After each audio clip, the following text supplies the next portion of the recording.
All right, welcome to the first episode of Dreamers and Winners podcast, videocast, brought to you, excuse me, by Influence TV Network. And I have for you my great co-host today. As you know, I'm TR Burns, and this is my co-host, Raina Sells NC. And we have a great show for you today for our first show. So we decided to go live with it on social media and record for our podcast at the same time, multitasking because time is important. So today's show, we're talking about surviving in the pandemic, which we all have been affected by in good and bad ways. Some good things have come out of it, and some very bad things have come out of it out of the pandemic. You know, even this morning we learned of a great man of faith passed away, Dr. Frederick Casey Price, who basically is a Black history hero from his broadcast in California, being one of the first Black men on television, teaching whole life prosperity. So that's a great loss. But he was 89. He lived a long life. He left a great legacy. So that's some of the things that unfortunately came out of the pandemic. And Raina may know about some, people passed away and other things like that, and people lost jobs. And oh, definitely. Yeah. So we're going to, if you're in the chat room with us today, you can chat with us, ask some questions as we go along.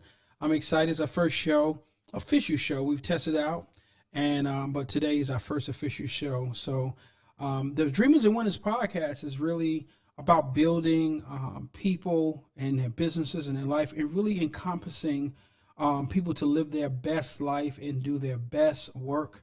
And so we are a resource to help people in business, entrepreneurs, dreamers, even people that work 9-to-5 jobs navigate the challenges of life. And that encompasses a lot of different areas of conversation. But most of all, our conversation is to build people up, to strengthen their faith, and to cause them to be courageous and not be afraid to do what they've been put on this earth and planet to do.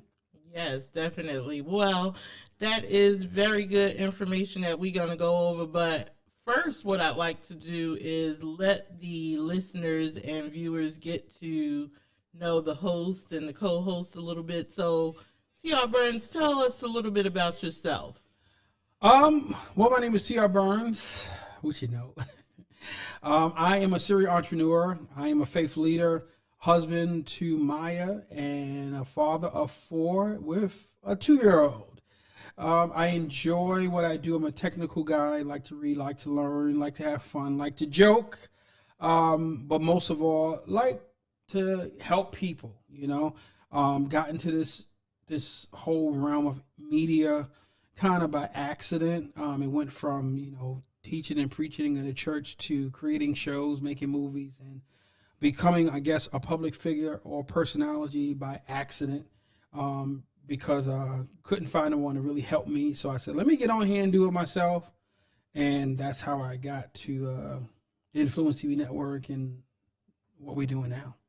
Okay, well, that sounds great. I know you're doing the TV network. You also have businesses. You say you're a serial entrepreneur. Yeah. So tell us the name of your businesses. And all right, so I work in a few industries. My main one right now is the restaurant hospitality industry. Hot Plate Southern Kitchen in the Lehigh Valley area. We have another one opening up in Gastonia, North Carolina real soon.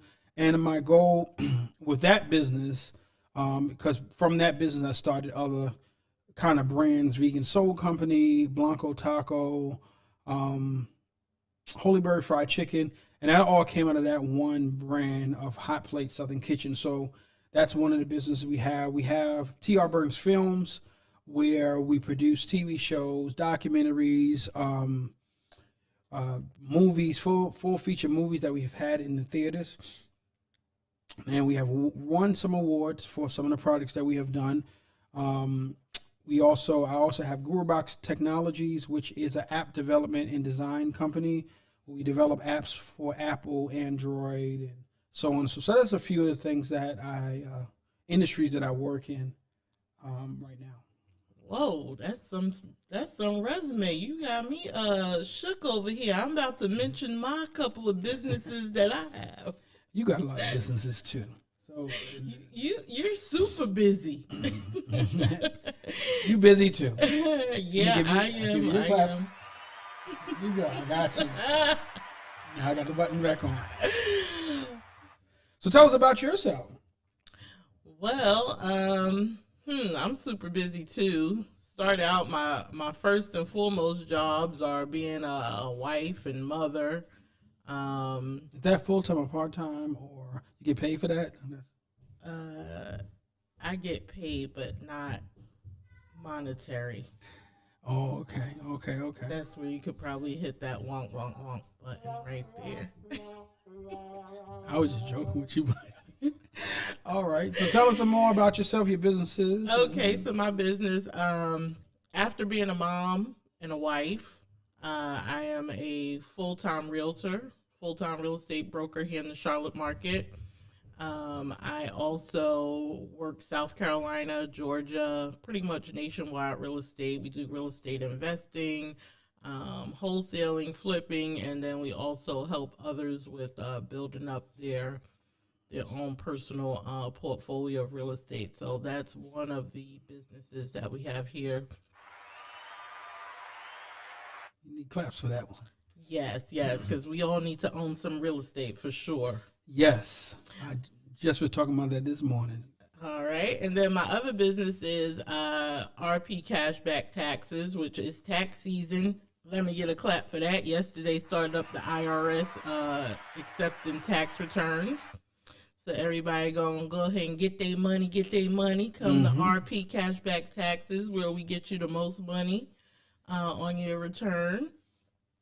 And that I've been doing. I have about 20 years tax service experience. I've been doing that, and pretty much those. Well, that's not the only businesses we have. We also do home renovations. So we have Here You Go Properties, which my husband runs. Here You Go Properties. And we do everyone. Right. We do home building, remodeling, new construction, all those things. So pretty excited to, of course, run that business as well. Okay. And then you were just so gracious to let us know so much about your family. I got to let you know about my entrepreneurial children, of course. I have two, one in college back home because she don't want to be in a college dorm right now during COVID, during the pandemic. So she's back home doing college online and working my nerves. But it's a full-time job right there. Yes, that is definitely a full-time job right there. And then we have our Prince Ben, which is 11, and he's like a kidpreneur, I guess you could say. He keep his hustle going with selling his wood. Well, let me correct that. Selling firewood. He goes around the neighborhood. He goes locally in our neighborhoods with his lawnmower delivering batches of firewood. Wow. So other than that, working, and creating wealth, working on wealth building, generational wealth building. We actually like to travel and have family dinners and talk. So we're pretty plain Janes outside of working, and I'm not going to say hustling all the time because I try and refrain from using the word hustling. We're business people, so. Okay. I mean, there is definitely a difference. I was saying the other day that hustling is usually, a lot of people put that with being negative, something negative like a drug dealer, somebody selling bootleg something. But, how has the pandemic affected your family in a sense of you're home more together than you normally would be? I would say in the beginning we were affected more so during the beginning because we did have another business which was Queen's Coffee Bar, which I miss. Yeah, I miss it too. How much do you miss it? I really miss it a whole No, no, lot. no, no, no. It was like, How much? No, you know no, what? I'm no, gonna say I had a real no. grievance period that I went Yeah, through. but did you during the miss it enough to pandemic. bring it back? I do. Why your voice going up higher? I do. Because I miss it. I'm passionate. I was passionate about my business. I miss it. I miss the people. I miss the atmosphere. I just miss serving that coffee and tea. So when is it? When is it coming back? Wait a minute. We love tea, so I'm just gonna take a sip of my tea right here. My cup is compliments of T.R. Burns. Thank you very much, sir. You welcome. I give myself a clap for that. So when is the Queen's Coffee Bar coming back? Because we can. Why has it? First thing, since we're talking about surviving the pandemic, why did it close? Was it because of the pandemic? Was it a culmination of other things? Let's talk about that. Okay. Well, we'll just jump right in. Surviving the pandemic. Yeah. It closed for, well, one of the reasons, the main reason, of course, was the pandemic. Once they said that all businesses had to shut down, we locked the doors with, of course, uncertainty. And it was a very tiresome business, I would say, as a business owner, because you're constantly on your feet, handling inventory, handling hiring, firing. I mean, being a business owner is a lot of work. Yeah, it is. So that was one of the reasons during the pandemic having to shut down. And then also, I would say like the level of, it was a newer business, but the level of consistency, I think that when you're in business, you have to look at the consistency of your revenue, and it all has to make sense with your expenses. So, of course, I didn't want to continue to have the coffee shop going, opening up again, and not having the level of support that we would have really needed to make the business make sense. So basically, in layman's terms, what she's saying is funding. Right. Funding. So because, I mean, like, you know, I can share what my little story I just went through the last month. But a lot of times when we start things, at least for me, I bootstrap. Bootstrap is you don't have a bank loan. You don't have a formal source of funding. You just got dreams. Maybe you're renting your mortgage, your car note, whatever you can put together. That's what your tax return. Yeah. And then you leap out on faith. Right. Now, in most business models, depending on the industry, which hospitality restaurant industry is the most riskiest, the top 5 riskiest business to be in. Okay. But they say you're supposed to have 6 months to a year of rent and payroll, which for me, that's never, ever. I never, ever have that. And if I had to wait for that, I probably would never have started anything because it never comes that way. Yeah.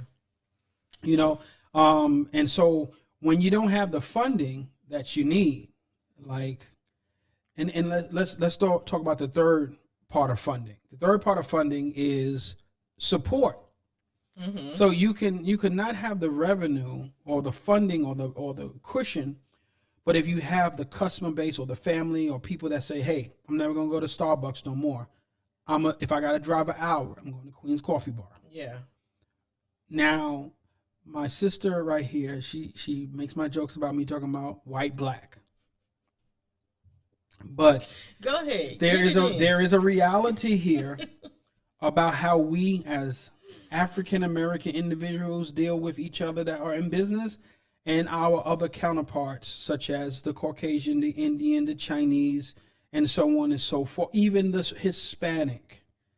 The difference a lot of times is there's still a certain amount, in my opinion, of slavery in how we deal with each other. We still have that massive separation. Well, definitely. So, whereas we will, as an individual, look at the label of a thing. We will look at the appearance, and then we judge it from there. So Starbucks can, for instance, someone had posted that they went to McDonald's and then they took a picture in this restaurant group I'm in, and they ordered a Big Mac. The Big Mac missed the burger. It didn't have none of the patties. Mm-hmm. And the person said, "You all will go back again." If that was a small black business, you'll be on Google shutting them down. On Google, Facebook, Instagram, TikTok, they'd have been on all of it. Yep, shutting them down. And what I'm saying is, I'm not really a racial person, like everything is racist. But I'm saying mentality-wise, we have to change our mentality to help. Like, for instance, I had a GoFundMe, right? And I barely can get $1,000 with my GoFundMe, real talk.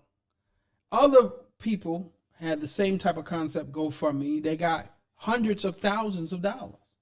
But they were not us. They were not, black. And the product was a little, I guess the product was the same. And what I'm saying is the mentality has to change. So Queen's Coffee Bar is a great concept, right?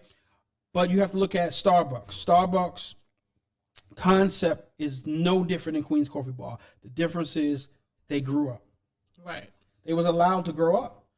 Allowed to, yes. To grow up. How did they grow up? They got money, had customers. Mm-hmm. They became an IPO, publicly traded. You know what I'm saying? Yeah. You're not allowed to grow up if people don't support you. That's true. So for instance, even if you got $100,000 to a Queen's Coffee Bar, without the support base, you're going to blow through that money. Mm-hmm. Right? In no time. So is that right or wrong? What do you think? I think in a sense, of course, you're 100% right about the support that we need. And that's why I would say consistent support that we need, which we did have a good level of consistency, but we also needed more consistency going on. Like, everyone loved to come there, they loved to hang out, but then you had people that were so disrespectful. They'll come in with a Starbucks cup, and you like, hold up, you gotta get out of here with that. Like, you cannot come in here drinking your $8 Starbucks cup of coffee. Mm-hmm. You can't do that. No. And then you had a situation too with the building. Oh yeah. So I think that's another thing too. Like, I had a situation now with a building in Allentown. We've been there the whole pandemic. The guy charged us more than what he was supposed to. He didn't give us a liquor license. And he was acting like Pookie from New Jack City, like he had an addiction, a problem. Every month we paid him before the first with a certified check. We had triple net, so we paid the garbage, the taxes, the water. So the whole pandemic in the city that restaurant was in, I'm talking to other restaurant owners. They like, you stupid for paying rent. Nobody paying their rent during this pandemic. Yeah. He can't do nothing. But my integrity and just giving the man my word, because I believe that if I was in his position, I would want my tenant to still pay me if they could. Right. So basically, the 1 month when they shut us the last time down, it hit us real hard. I had both restaurants closed when they shut down. And I said, yeah, you're going to get paid, but you're going to get paid at the end of the month so we can get back open. Because I'm not going to pay you and don't pay the employees, don't pay the lights, the gas, and then everything is shut off. So I'm going to end myself like that. Yeah. So ultimately, he said, well, I want to sell the building. It's worth $425,000. I said, well, where you got that from? You got that from heaven? Did you get that from who? The appraisal. I said, let me see the appraisal. Right. He never sent the appraisal. Then we had somebody else come in and said, the building's not worth $200,000. Wow. Right. So then so he thought that he had a jokester in his hand. A sucker. Basically. Yeah. A sucker. Yeah. Uh-huh. So I did my due diligence because I got burned a few times already. So I learned my lesson. And then when that didn't happen, then he said, well, I'm gonna sell it to somebody else. Can I get a key? I said, no, we can't have you bringing people in and out of the building during COVID, and we're trying to keep people in the kitchen and in our building being sick. Right. So that's not right. That's not fair to us. So Then he gave us a year lease. Well, let me first. Come on, say, you're the real estate person. You probably should have called your sister-in-law and said, "Sister-in-law, I got this situation going on here," because I would have got at him for you. Yeah, it just wasn't. I thought about that, which I know you would have, but it was not worth it. Because when you have we already had a plan B, like in the back of my head already. Mm-hmm. I'm already preempting this guy's moves. You know what I'm saying? Like chess, I'm already preempting him. Right. So he thought that if he pressed me, because we're so attached that we're not gonna, we're gonna give in to him. And I said, no, we're not gonna give in to him. So I'll keep a guy that has an 18-foot truck on standby. He called me on Sunday. We moved out by Wednesday, and we already had another place already that we were just back and forth with if I wanted to do that, because the goal was the lease was up in 3 months. Right. So it really wasn't like really whatever. So the pandemic kind of hurt us a little bit, but the real problem was the predatory of the landlord. I believe that in business, you have to have a good relationship between the landlord and the landlord and the business owner has to have some sort of agreement that I want you to prosper, not just pay me my rent. That's very true, and you have to consider too who you're working with once you signing your lease, and that's something that you have to figure out up front. Is this going to be a person that wants to see me win? Yeah. And that, even in real estate, that was like one of my challenges that I suffered a long time in real estate, was deciding, which companies that I was going to go with that not only wanted me to pay them, but also was interested in me winning, and to understand that my win was for their long-term win. So, and I think that's a rarity. We've been in a situation twice. And that's why I said, it was in the paper today, which I didn't know how, I know how, but I didn't put it in the newspaper. Well, because I had this long 1 hour, I like to go live. I did a whole live because everybody. I gotta go back and watch that one. Everybody kept on calling me. Yo, TR, what's going on? I'm trying to order, and I just wanted to make sure I had my ducks in a row. First thing, what I learned from my, and this is just business 101. What I learned from my former mistakes is keep receipts. I always pay any rent that I have for my business in certified funds. That way, once you got it, you can't say nothing happened with it. Mm-hmm. Every receipt for anything I've done, I have a receipt for to show. If you say, "Hey, they didn't do this," here go a receipt. It's paid for. Well, it certainly makes it easier for your tax preparer too. Yeah, for the tax preparer too. Exactly. So I can get these write-offs because my taxes be high. That's right. So I learned that lesson, and then what I learned, the last year, not this year, last year, no, not 2019, is don't be so attached to the business and the property that it starts to become dysfunctional. Right. Meaning that if you putting out more than it's making you, and it's going to put your family, yourself in a situation, you can let it go and figure out a different way. Because that is not a ministry or a hobby. That thing you open is to produce money. And that was one of the big things that even in this pandemic, being a business owner, it really gave us the time to evaluate, where are you now, and figure out what's working in your business, how you can change things, what wasn't working, and one of the things that during the pandemic that I came up with evaluating all of that was that, to go back into that particular building with Queen's Coffee Bar wasn't going to work. Yep. As far as location, I loved the location, but also I hated the location at the same time. It was like almost a curse and a blessing. Yeah. Like it was a historic area to be good as a Black businesswoman there, but it was also hurtful to be in a standalone business there at the same time. And you was in the same situation as me. You're in a neighborhood based on potential, and a lot of times people say, well, if you just wait, it's going to come up, and you're going to, but who's funding you to wait. Right. Who's funding you to wait? And then the people that are there, they have to completely be supportive to want you there. And that, too, happened to be a problem where you had some support, but it wasn't the complete support that was needed to keep me there. And then after I left, someone else tried to come back into that building, and it was a total mishap. Yep. There, and I don't know what all the circumstances were, but it surrounded around someone losing their life there. So it was definitely a tragic situation that, to me, even the community probably could have avoided. And what Raina did say, she said you got to evaluate too. And I think that also means that sometimes you can leave the location, but as long as you are able to restart and keep your business open, you're good.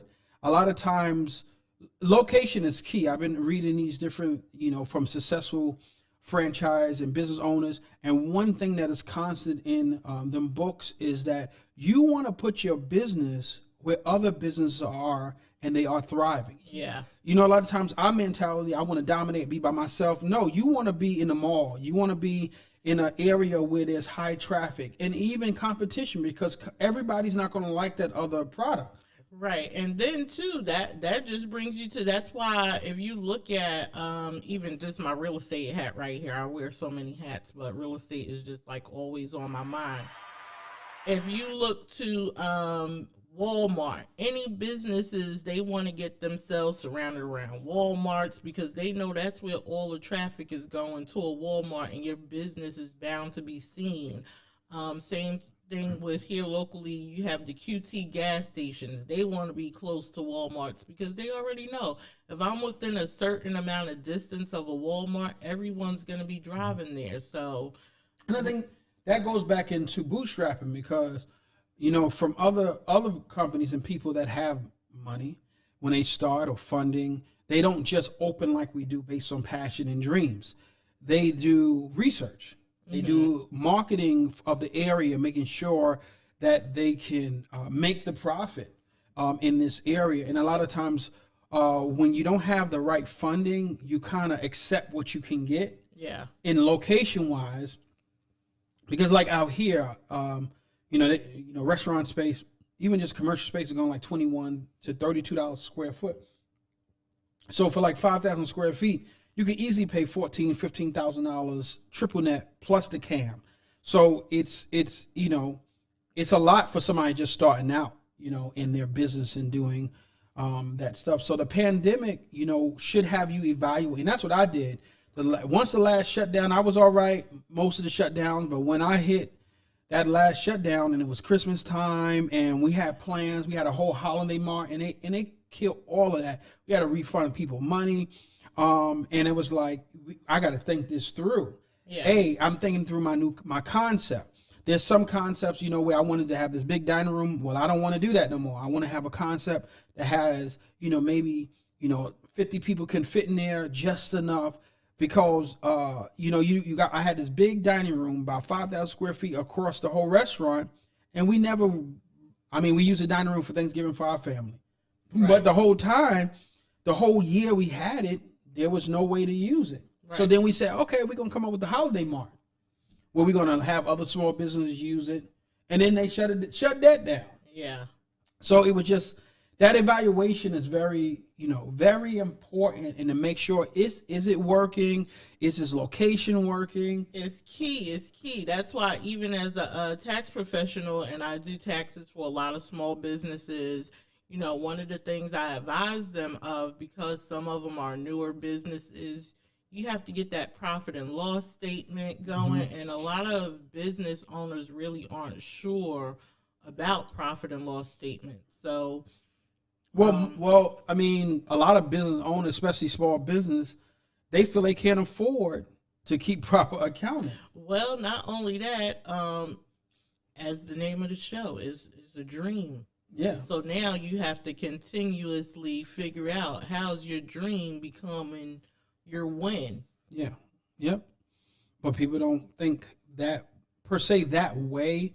I mean, it's like even when, like right now, even with the pandemic and the SBA started giving out PPP and EDIL, which is the economic disaster loans.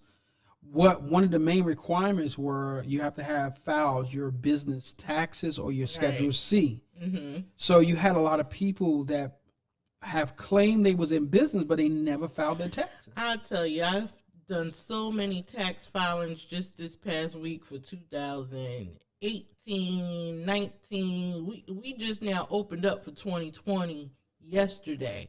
But so many small businesses have been in business but have not filed their taxes. We have got to learn how to fully be in business. Yeah. You know, do the taxes.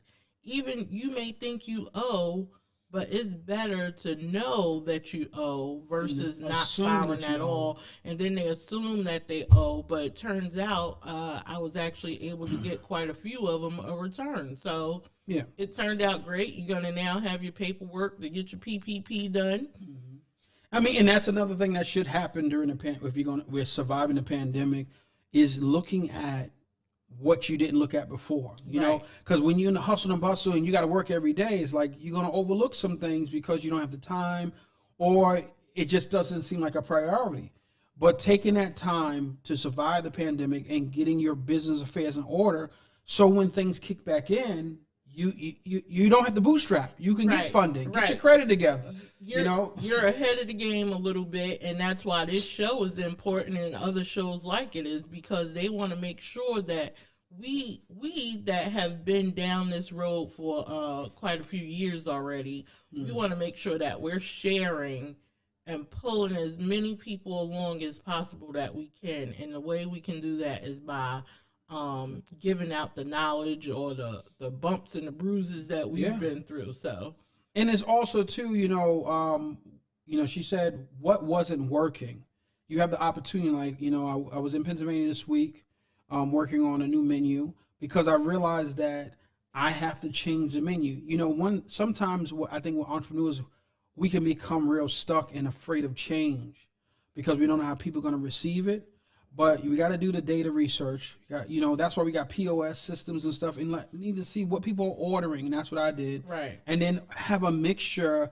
In a restaurant, you got to build a profitable menu, not a menu that you want to eat. Yeah. Per se, but something. I don't want to go to every soul food restaurant and have grandma's cornbread. Yeah. Sometimes you want biscuits, or you want. A big thing right now is vegan stuff. But you got a lot of people that want something, don't want to pay for it. So you got to figure that out. Can I provide this service and make a profit, not provide it at a loss? So I guess looking at what is working and what isn't working. When McDonald's puts something on the menu, they don't do it because it's something they just want to do. They do it with the goal to make profit, and there may be a demand for it. But if it doesn't work, like the McRib, and certain things like that, take that off. Yeah, nobody want that, But they look at it from that perspective. So you got to look, if you're going to survive this pandemic, as to what is working. What is working, what was working, and what's not working. And sometimes that means people too. Mm-hmm. That's for sure. With people. Yeah, I think for employees it's the hardest. Well, with people, what I've learned is if up front it's not working, it's better to go ahead and eliminate them because it's just going to cost you in the long run. Yeah. And I learned the hard way that these people are not my family. That's true. Because as soon as you fire them, you'll know. Yeah. Well, they'll let you know. You know why they working for you. Mm-hmm. So, you live, you learn. So this is Dreamers and Winners podcast, and we're talking about surviving in the pandemic. So we talk a little bit about business, but being that we have the real estate tax and, coffee heiress, guru, whatever you want to call her, the queen, let's talk about personally surviving in things that you can do, because even during the pandemic, for me, I was working on getting my credit together. As I was making money, I was investing in the end of the pandemic. So when the pandemic was over, it's like even with, I have a storage unit to this day right now of just restaurant equipment. that I purchased. We're going to have to get in there and sell some of that, but go ahead. No, I use it. But I purchased the restaurant equipment from people that went out of business for pennies on the dollar. Oh, well, that's good. As a result of them just wanting to get rid of it, don't want to move it. Right. And that afforded me my latest restaurant in Phillipsburg. I was able to open debt-free, and every piece of equipment I needed was in the storage unit. Yeah. And so it's like being strategic. And I had told a lot of people, I was like, listen, it's going to be a fire sale. When people, that money run out or they start getting tired, they're going to start offloading things.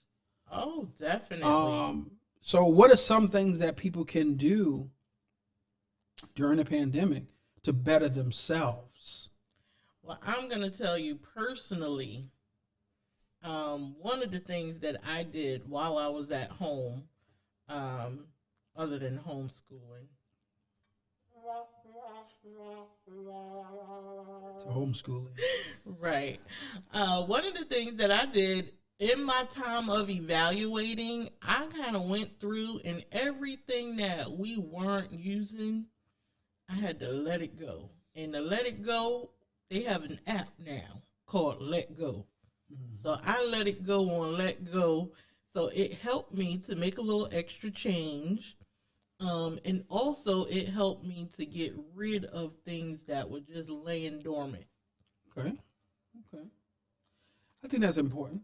It definitely is. And two, it's like, okay, somebody else can be blessed with it now.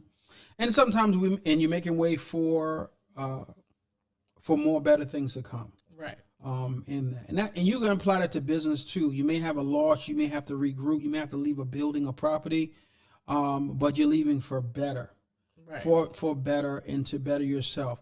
One thing I always say on this show is that it may fail, but you're not a failure. I think it's the way that you look at the situation will help you get up quicker, and make a quicker comeback. So another thing that I worked on is not only my credit, but also the organizational structure of my business and forecasting where I want to be. Because many times I would be in business and I'm just reacting to what's going on. I'm not proactive. Oh, yeah. That's an important one. That's a good one there. So just being proactive by, okay, I want to start a franchise. So I never said that before. So now I want to start. How do I do that? I need to create a new model for that. And I don't want to kill myself. So I need to be able to create systems during this pandemic, test them out to see if I can have people in place while I'm not there and it's consistent there. I had to create new roles. Me and my wife had to create new roles for each other so that, she's not the cook of the business. She's not a chef like that, but she's good at customer service. She's good at working with people, certain things like that, putting roles in place so that I'm not overwhelmed also. Right. Systems are key to any business. I don't care what type of business you have. You have to get your systems in place so that you're running the business isn't running you. Yep. And especially if you have a family, because oftentimes as a business owner, we'll be so busy trying to cater to everyone else's needs because we need that revenue coming in to take care of our families that we're actually treating our families worse than we're treating everyone else. So that is definitely an important key factor, is to have your systems in place, evaluating what systems are best to use, what systems needs to be eliminated, so that you can also move your business to the next level. That's going to allow and free up energy and time mentally, even mental space, so that you can move your business to the next level. Yeah. And I mean, one of the key things too, which seemed petty to the employees because they was getting over, is I used to didn't make them clock out for cigarette breaks because we had some smokers. And then also I didn't have them go to the front because in my restaurant, if they work a full shift, you get a free meal. So I will allow them to just cook their meal. And what would happen is people would abuse it. They would begin to take things they shouldn't take, cook things they shouldn't cook. I'm cooking me a lobster for lunch. You need an employee? Raina, you may think it's funny, but we've had people try. try. So with that, managing even the small, because you know you don't lose always in the big dollars. It's the little 10 cents here, 15 cents there, and then also another one is making sure I get paid something. Well, you should pay yourself something. Something. Sometimes you're so into it and you're trying to keep it going, and then you say, "Okay, I'm gonna not take something." But if you don't take something, it's not valuable to you. Well, even with and that should be another lesson to a lot of business owners, because even with this PPP, they want to see that you were making some money. So you can't just sit back and say, "Oh, everything was just a total loss." Yep. Or if what I found out this week with the PPP too, you can claim a loss, but did you have payroll? Right. Well, that's what I'm saying. You had to be on the payroll. Now, payroll is separate. As a business owner, I think of it as this way. Payroll is separate. As far as you should be on your payroll, paying yourself something, but the business losses is completely separate. Yeah, completely separate.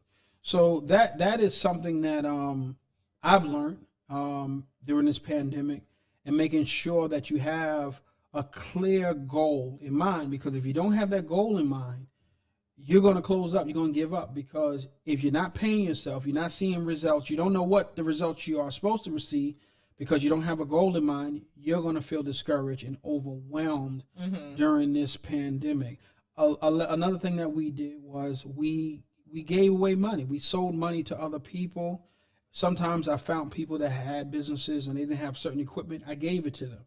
And I believe that's a faith principle, why I'm never broke. I always have resources. Now, I may be fresh out of funds, but I ain't never broke. Well, that's a tax write-off, too, so you want to make sure you keep those receipts as well. Well, yeah. I mean, I gave a fridge. I think I'm giving y'all so many nuggets my God. right here, right now. You are doing a great job, co-host. I'm dropping a bomb. You got that thing? I don't have the. All right. Well, I said you dropped a bomb on me, baby. So, I think giving is important. You know, I gave a refrigerator in December, to this nonprofit, and they gave me a letter and everything. You know, tax write-off, but I didn't do it for that reason. We was giving because we believe that the seed leaves our hand but never our lives, and someone is always in a more challenging role and space in their life than you. Definitely. I got a good testimony too, and it wasn't something that I benefited per se, but there was a person that was across the street from one of the restaurants, and I had sold a seed to them, and I felt like I should do that, and then they was really struggling. And then when I saw them this week, as I was in Pennsylvania, I was in Jersey, and they was like, "Oh, guess what, Terrence? I got a blessing. I'm going to be in the mall. I'm only paying this little bit of money to get in there. They're going to give me the furniture from Boscov's, and her whole life seemed lit up, you know. And when I talked to her last time, I prayed with her and encouraged her, don't give up. And she was just so encouraged. And I think that is a part of, sometimes when you're going through things are hard in your life, in your business, we angry and become stingy. Yeah. And we don't want to help nobody. That's true. And we not led of the Holy Spirit, or led of, you know, just compassion, and say, hey, I know I'm going through, but someone is dealing with something even worse. Well, one of the things I was tussling with just last night, I was saying, do I want to be a seed or do I want to be a plant? And I just could not go to sleep. And I just kept asking myself, do I want to be a seed or do I want to be a plant? And I tussled all night long asking myself that question. So what did you come up with? I don't know. I went to sleep. But they both, I think they both have purpose. You know, the seed, to be a seed is to, you know, it takes one seed to start a forest. But I think that we have to, as individuals, go between the two, because sometimes we need to be watered. We need help. We need someone to cultivate us. Right. So I think we should be going back and forth between seed and being a plant. But then within a plant, there's a seed. There is. And then the other thing I was thinking about as I was drifting off to sleep, saying, do I want to be a seed or do I want to be a plant? I was thinking about what does the plant do? The plant creates oxygen. And depends on the type of plant. Right. So I was just thinking in my mind about the different types of plants, and that's probably when I fell off to sleep. But yeah. But I think people discredit the sewing part of entrepreneurship because a lot of people always in the space they trying to get money and they never understand that they don't have it because they're never giving it. You know, one thing that I did in my restaurant, I always create an environment of teaching. I don't like to keep people working for me that only have the mentality to work for me. I want them to have ambitions to either get one of my franchises or start their own. Right. I want this to be because I'm not even paying you enough to give up your dreams. So I want this to be a stipend and a training for you, a training ground for you to move forward. So I sow money and I sow time, but I sow education and knowledge. Because when I first started out, especially the city I came from, I was one of the only black business restaurant owners. And even in this industry, most black restaurants have a lesser lifespan than any other restaurant type. Especially when it comes to soul food restaurants, don't last 6 months, which I'm transitioning from soul food solely. But I think with sowing that seed and being conscious about that, it made me prosper even during the pandemic. Even when it came down to having to give up that property, I didn't give it up in stress, frustration. I gave it up in peace, and my business wasn't homeless or destitute as in times past. I had a clear, concise, plan. Everything just went together to the point where I have another property where the owner wanted me to stay. He just sent me a text yesterday. He brought me a bandsaw. I said I told the owner I need a bandsaw so we can do halal because we have some Islamic people that come and eat. I was gonna say I'm not sure. I'm not in the restaurant lane, so so to cut the ribs to make out to butcher the meat. I got you. So and them things cost like $5,000 or something like that. So send me a picture. Hey Terrence, I'm gonna bring this over for you. This is yours. Just want but that all came through a seed. Right. And the seed was his wife came to the restaurant while I was renovating and just sat with me. And we started talking. And even though she's Muslim, we started talking about God. We started talking. And she asked me, how did I start this? I started telling her my story. And she started asking questions about her business and da-da-da. To the point where she had her imam call me and ask me to advise them how to build a food truck just for them to give out food to the homeless in Trenton, New Jersey. Well, that's what happens when you sow a seed. You start sowing seed, and seed to me isn't always, like you said, money. It's knowledge. Yep. It's the podcast. It's the podcast. It's the bandsaw. Yep, the bandsaw. Yes. So you definitely, like I said several times before, we may see certain things as a loss, but then you have to figure out what's your win in that loss constantly, especially as a business owner, because we're always going to have to make decisions that the average person may see as a loss, but we're going to have to figure out what are we winning, how can we win better, and just figure it all out. Yep. Because, most people that we're talking to, you and I and our families, most people are still just dreamers. And so they encounter us. We got a resume of doing, and part of that is failing, but failure is good. Because if you win with something that is dysfunctional, you will have to maintain dysfunction. You have to fail. You have to. If you're not failing, you might want to stick a brick up under your shoe and fall over it or something, because you have got to fail in order to be successful. But a lot of times the mentality of those that are 9-to-5ers or don't understand what we're doing is that we are risk takers. And so because we're risk takers, they see us as risk. Right. Now, when this shutdown happened, I'm going to be completely honest. Come on, be honest. Be honest. I sat there and I homeschooled, and I was saying, I done shut one business down. Real estate, of course, you couldn't really go out and show houses at that time. Like, who would want to go in someone else's house? We were all shut down, so I was just considering and thinking about how that wasn't going to be a stream of income. And I was like, well, I might just have to get a job. And I thought about that thing, and I fell into a depression. I said, a job? I haven't had a job in years. Listen, if we talking real today, listen, I applied to get jobs, got the job, and been like, this ain't for me. I'm sitting there having anxiety attacks because there's something entrepreneurs, we're not built to think that way at all. I'm sitting around here saying, so you gonna pay me $3,500 a month when I could make that in a day? Right. If I just keep on doing, I can make that in a day. And so I got to give you 40 hours. I was thinking about you had to wake up in the morning and be somewhere by a certain time and clock in. Yeah, I mean that too, and then have restriction. I gotta ask you to go to the bathroom. I have to go on vacation. Yeah. You can't just chill one day. Oh my, we going out today. Oh no, you have to be at work. Right. What? So it's like, you appreciate it. I was telling my uncle, people can say whatever. When I got a lot.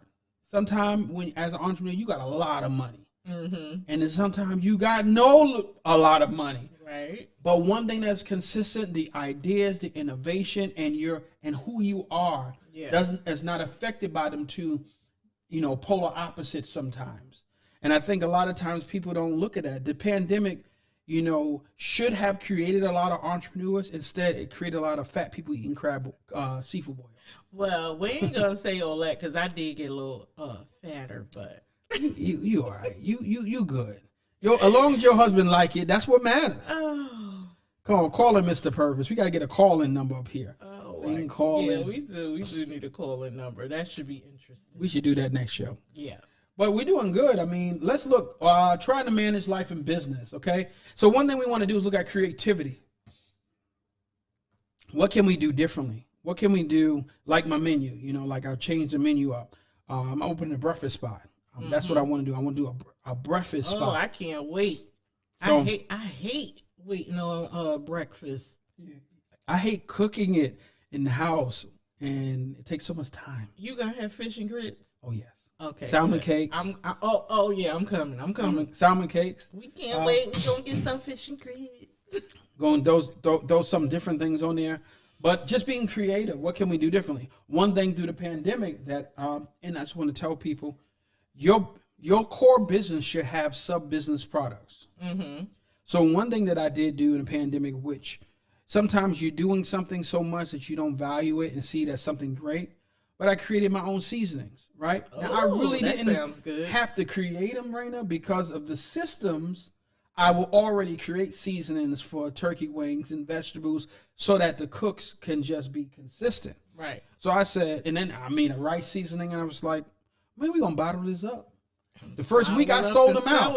Bottle it up. Yeah, one of the things people call me on is, Terrence, how you get the cabbage to taste that way? How do you do this? I said, well, I'm going to make a cabbage seasoning and just buy the cabbage seasoning, follow instructions, and that sold out. So creativity, because that's the business that I don't have to be active in. Right. That's the business we want. We want the business when we sleep, it's still making money. Right. Still making money. That's for sure. What's some other creative things, you can advise people on? Oh, I have several. One of my main things I love being creative with is I like to build up investors' portfolio. Okay. So each month you could be sleeping and you got a check you could go to the mailbox and get each month. So definitely you want to not only have a home of your own, but you want to purchase rental properties, investment properties. One of the greatest things that I came into contact with during the pandemic was owning vacation destination properties. So what is Airbnb. So I went, educated myself on that to find that lane during the pandemic because people, believe it or not, was still vacationing and they were still paying for Airbnbs. it was a pandemic, you couldn't go to the club, but you could certainly turn up in the backyard if you rented a pretty nice house. So, and with the money that's coming in, I mean, I've heard of people getting unemployment checks of $20,000. I wish all that money coming in. It is, I think, poverty and prosperity is a matter of your mentality, and also it is a result of who you are around. So if I'm around Raina and she's business minded, prosperity minded, family minded, I'm going to begin to, if I have any common sense, I'm going to imitate her. Now, the word of God says that we imitate those who through faith and patience inherit the promises of God, meaning there's a certain amount of imitation. So if I don't know something because I didn't learn it growing up, it's no excuse. If God put Raina in my life, and she may not be saying, Terrence, come on and do this, but if I'm looking at her, I'm going to say, Raina, I want to come on and do that. If I got $20,000 or I got a few, whatever, 5,000, Raina, this is what I got. What can I do to turn this into residual income? I was telling people constantly on my lives, listen, stop thinking about today and think about tomorrow. Take that tax money and create a business that's going to bring you a residual. Yes. You can go back to work if you choose to, but, you know, we saw in the pandemic, jobs are not secure.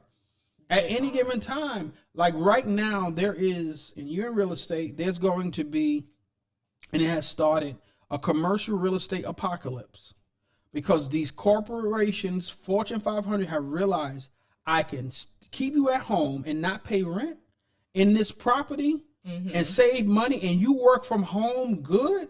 We're not going back into the office. We're not. Yeah. So what are you going to do? Who, me? Yeah, you making seasonings, and what else are you gonna do? Oh my God. Listen. Oh, you doing breakfast? Doing breakfast. But what you gonna do? You gonna throw me off. We tired of eating our own food. Well, I mean, I created another app called Lunch Break at Home. Okay, and that sounds good. Lunch Break at Home is basically for parents and employees that are home all day long and they don't want to cook lunch for their kids. They don't want to cook lunch for themselves. You put an order in, and not only do we deliver the lunch for you as an employee, and your job can give you a discount or pay for it, we also give you a free lunch for your child at home. Ooh, I can't wait. So that's in the process. We're working on funding that and getting it all logistics together. But what I'm transitioning to is digital food, digital food business, where I don't necessarily need a brick and mortar. I don't have to have people come in and dine in, but I'm able to provide a service for people for any dietary, thing they need: vegan, pescatarian, gluten-free. I have some keto. Keto, I'm learning that one now. I'm not that versed in it yet, but I'm learning. Just no bread. No bread. Okay. No gluten. No starch. Yeah. Yeah. So these are some things I'm working on. And then, maximizing our media. Because as people are home, they're consuming more content. They are. Yes. You are definitely. I'm consuming it all right. Well, I'm not going to say I'm just consuming. She has a particular thing she likes. Right. I like particular things. Like 600-Pound Life, which I would not watch. That's my show. Okay. That just helps keep me on track. That when you feel yourself getting a little bit out there, would push away from the table a little bit and get your exercise going. Okay. Well, this is Dreamers and Winners with TR Burns and my co-host Raina Sells NC. And we're talking about surviving in the pandemic. I hope you're taking some of these caveats away, because we're sharing some things that you normally would have to pay for. And what we're going to do also, me and Raina and a few other people, we're going to put together a digital business summit. And we're going to get some people on that are in different industries and really help you all navigate business, family, and life. Yeah. Because I think that, one of the problems right now with the pandemic is we have seen a lot of unqualified geniuses, per se. People on Clubhouse saying they know this, know that, but they don't have really. Don't get me started on Clubhouse. Yeah, so you got people just trying to sell a program or something like that. We want to give you authentic examples that we use. We have a resume. You shouldn't be spending money with people if they don't have a social proof where, you got a lot of people that are operating in business but don't have a business. They're teaching it, but they don't have it. So it's still theoretical to them. So we want to help you really navigate real business and life, even in marriage. I never understood how people do marriage counseling and never been married. It blows my mind. But I guess if you're that smart, you can do it, but I couldn't do it. Well, I don't know. What experience would you have in? And so, every time you ask a question, they got to go look up and Google it. Like, right. Let me Google. So you're beating up Shamika? And let me Google that. Now, if you got talking about experience, Negro, you better stop beating that girl up. and Shamika, you better call 911 on Johnny. Well, I guess you don't need experience to tell to call 911. Let me Google that. Let me see. Let me see if that's true today. So we've been on this, our first show. I think we're doing good. Helping you out and inspiring you. Don't forget that our next, we want to get you, send some products in, business owners. Raina I didn't talk this over her. But we're going to be doing grind talks, and we want to bring on business owners, have products, feature them, and interview them, and let them know what we think, what they can do, and answer questions, and get them some sales. Yeah, I'm excited about that because I try very hard to be intentional about my purchases. So I'm excited to have our grind time so we can get some businesses in here, help their sales grow, help the notoriety of their businesses. So that sounds great. Yep. And so also we want to we're gonna try to get our own products in, some Dreamers and Winners t-shirts. I was on the plane the other day. I was like, we should get a Queen's Coffee Bar machine here so we can have Queen's Coffee Bar coffee. One thing Raina used to sell was her own coffee at the coffee shop. So I think we need to at least bring that back. And then, in March, I think Raina's going to open back up in April. So I'm going to prophesy that. Okay. Raina's going to open up in April. I receive it, sir. Okay.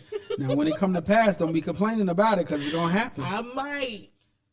I'm human. I might complain just a little bit. No. Just discipline your mouth right now. Okay. I'm not going to complain. I'm going to be joyous and I'm going to see so much come in. I'm excited I want to see the Queen's Coffee Bar open back up again. You and so many others. So, yeah, you're in high demand. I know. You're in high demand, Eunice. It's a blessing. Eunice. Oh. I got it right now. It's a blessing. Yeah, her middle name is Eunice. Eunice. He just learned that yesterday. I sure did. I'm gonna run it all the way in the ground like messed up tires. He gonna do like they say, run my whole government. Mm-hmm. Mm-hmm. All right. Well, this has been Dreamers and Winners podcast. We've had a great show today talking about surviving in the pandemic, and we gave you some things you can do. We gave our perspective. I gave my testimony. Raina. Eunice Purvis gave her testimony, and we are excited. So listen, share, stay tuned for our next episode of Dreamers and Winners with your host, T.R. Burns, and my co-host, Raina Sells NC. So y'all have a great day, and always remember that dreams matter, and you've been given a dream because God wants you to change the world with your dreams. Peace, and have a great day.